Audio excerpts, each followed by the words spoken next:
নমস্কার, আমি অর্পণ। আমি চলে এসেছি আমার একটা নতুন এক্সপেরিমেন্ট নিয়ে।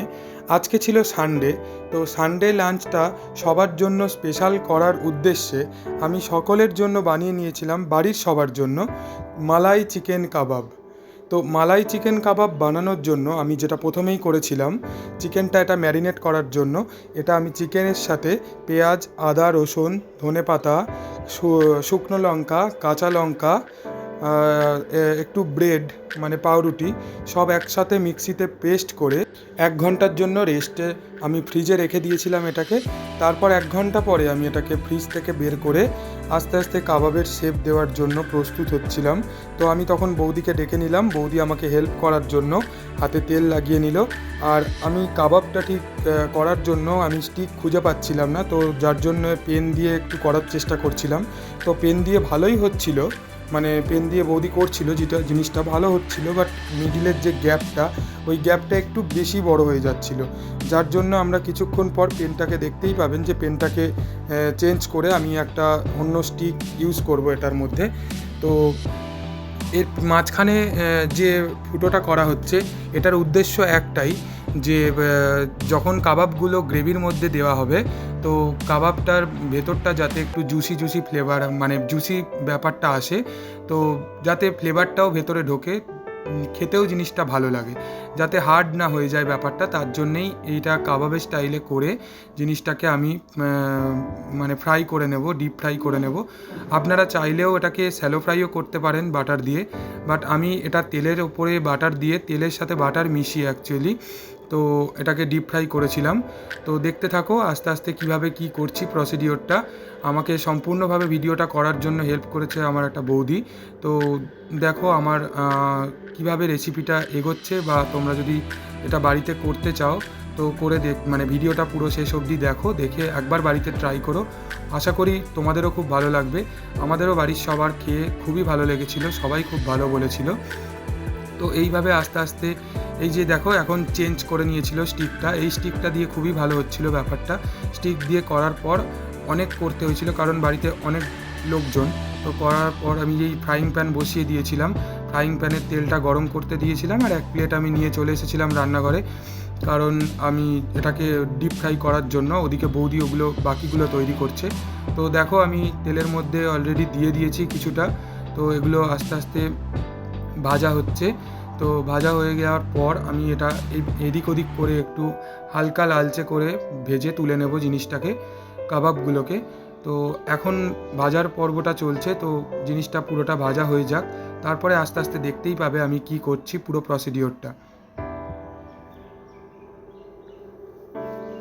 দেখো এক পিঠগুলো ভালো লাল করে ভাজা হয়ে যাওয়ার পর আমি আবার চেঞ্জ করে দিচ্ছিলাম অন্য পিঠগুলো, যাতে ওই দিকের পিঠটাও, অপর পিঠটাও আর কি লাল করে মানে ভাজা হয়ে যায়। তো এই দেখো এরকম লাল করে আমি ভেজে নিয়েছিলাম। দেখে হয়তো আপনারা ভাববেন এটা ভেজিটেবিল চপ, বাট এটা ভেজিটেবিল চপ না, এটা চিকেন মালাই কাবাবের যে কাবাবটা, আমি কাবাবটা রেডি করছিলাম তখন। খুব ক্রিস্পি হয়েছিল কাবাবটা। করার পর কাবাবটা ভাজা খেয়েই বৌদির রিয়াকশান ছিল এটা। বাকিগুলো বৌদি বসে বসে এখানে টেবিলে বানাচ্ছিল। তো ভাজাটা খেতেই খুব পছন্দ হয়েছিল সবার। ভাজাটা যারা যারা টেস্ট করেছিল তার মধ্যে বৌদি খেয়ে তার রিভিউ দিয়ে দিল ভিডিওর মধ্যেই। তো আমি এদিকে কড়াই বসিয়ে নিয়েছিলাম, কড়াইয়ের মধ্যে বাটার দিয়ে আমি যে মালাইটা বানিয়েছিলাম পেস্টটা, তো মালাইটা বানানোর জন্য আমি পেঁয়াজ, কাজু, একটু শুকনো লঙ্কা, কাঁচা লঙ্কা, ধনেপাতা, আদা, রসুন সব কিছু একসাথে ভালো করে একটু ভেজে নিয়ে, হালকা লালচে করে ভেজে নিয়ে ওটা মিক্সিতে পেস্ট করে নিয়েছিলাম কিছুক্ষণ ঠান্ডা করার পর। তো ভেজে নিয়েছি, ওটাকে রেখে দিয়েছিলাম রেস্টে। তারপর কড়াইয়ের মধ্যে একটু তেল আর একটি বাটার দিয়ে, মানে বাটারের যে কিউবগুলো হয় ওই বাটারগুলো দিয়ে তারপর আমি ওই পেস্টটাকে দিয়ে দিয়েছিলাম। এদিকে দেখো আমার অনেকগুলোই কাবাব মোটামুটি রেডি হয়ে গেছে, আরও ভাজা কিছু চলছে। তো গ্রেভিটা যতক্ষণ না তেল ছাড়ছে ততক্ষণ পর্যন্ত এইভাবেই কষাতে হবে। আর মাঝে মাঝেই আমি এরকমভাবে নেড়ে দিচ্ছিলাম, কারণ এটা যেহেতু মানে কাজু দিয়ে পুরো পেস্টটা করা, তো তলায় এটা লেগে যেতে পারে। তো যার জন্যই আমি মাঝে মাঝেই এটাকে নেড়ে দিচ্ছিলাম তলার দিকটা। দেখো কত সুন্দর তেল বেরিয়ে এসছে জিনিসটা থেকে, মানে গ্রেভিটা থেকে। তো এই তেল বেরোনো পর্যন্তই ওয়েট করতে হবে, কিন্তু ভালো করে কষাতে হবে। তার আগে কাবাবগুলো দিয়ে দিলে এই তেল বেরোনো টেক্সচারটা ভালোভাবে আসবে না। তো যখনই তেল বেরিয়ে এলো তারপর আমি ভালো করে ওটাকে গ্রেভিটাকে নাড়িয়ে নিয়ে আমি কাবাবগুলোকে ওর মধ্যে ছেড়ে দিচ্ছিলাম।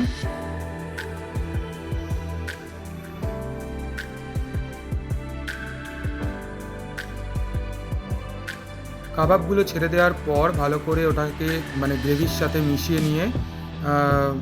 মিশিয়ে নিচ্ছিলাম, কারণ কি ভেতরে যাতে মশলাটা ভালোভাবে ঢোকে।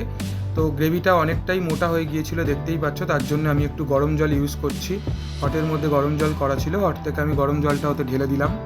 তো কারণ অনেকটাই কাবাব বানানো হয়েছে দেখতেই পাচ্ছ, তো অনেকগুলো লোক, তো যার জন্যে আমার গ্রেভিটা সেই মতো রাখতে হবে। তো আপনারা চাইলে এটাকে নর্মালভাবেও ওরকম কষানোভাবেই খেতে পারেন, মালাই গ্রেভি মানে বসা গ্রেভি হিসাবে। আমি এটাকে একটু পাতলা গ্রেভিটা রাখলাম, কারণ এটা রাখার পর কিছুক্ষণ যখন খাওয়া হবে তখন এটা মোটামুটি একটু বসে যাবে। তো এখন দিয়ে দিচ্ছি একটু গরম মশলা, সানরাইজের গরম মশলা, সাথে দিয়ে দিচ্ছি একটু চিলি ফ্লেক্স, স্বাদটাকে একটু অন্যরকম করার জন্য বা একটু ঝাল ফ্লেভার আনার জন্য আমি এটাকে এর সাথে অ্যাড করে দিলাম একটু চিলি ফ্লেক্স।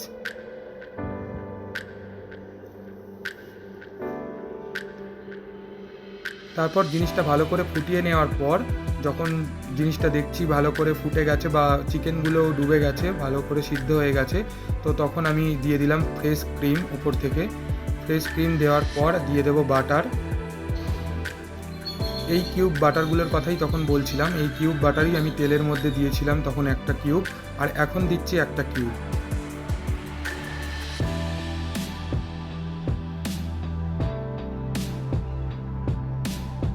তো ক্রিমটা দেওয়ার পর বেশি নাড়াচাড়া করা যায় না, তো তার জন্য আমি নাড়াচাড়া করছিলাম না।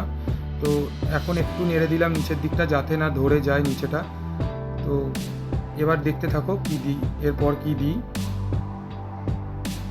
এখন দিয়ে দিচ্ছি একটু কেওড়া জল, এক ছিপি, জাস্ট সামান্য একটু টেস্টটাকে একটু অন্যরকম আনার জন্য, একটু বাদশাহী ব্যাপার আনার জন্য আমি একটু ইউজ করে নিচ্ছি কেওড়া ওয়াটার মানে কেওড়া জল, সাথে একটু মিঠা আতর। কেওড়া ওয়াটার দিয়ে দিয়েছি এক ছিপি, আর মিঠা আতর দেবো 2 ফোঁটা মানে 2 ড্রপ, মানে বেশি দেওয়ার কোনো দরকার নেই, জিনিসটা তেতো হয়ে যাবে। একটু মিষ্টি ব্যাপারটা আসবে, এটা ঝাল আর মিষ্টি মানে সমান ব্যালেন্সে থাকে, যেহেতু বুঝতেই পারছো এটা মালাই কাবাব। তো এটা আমার ফাইনাল লুক, দেখো কেমন লাগছে। অবশ্যই কমেন্টে জানিও জিনিসটা কেমন হয়েছে, চিকেন মালাই কাবাব যেটা আমি বানিয়েছি আজকে। আর তোমরাও বাড়িতে ট্রাই করতে ভুলো না কিন্তু।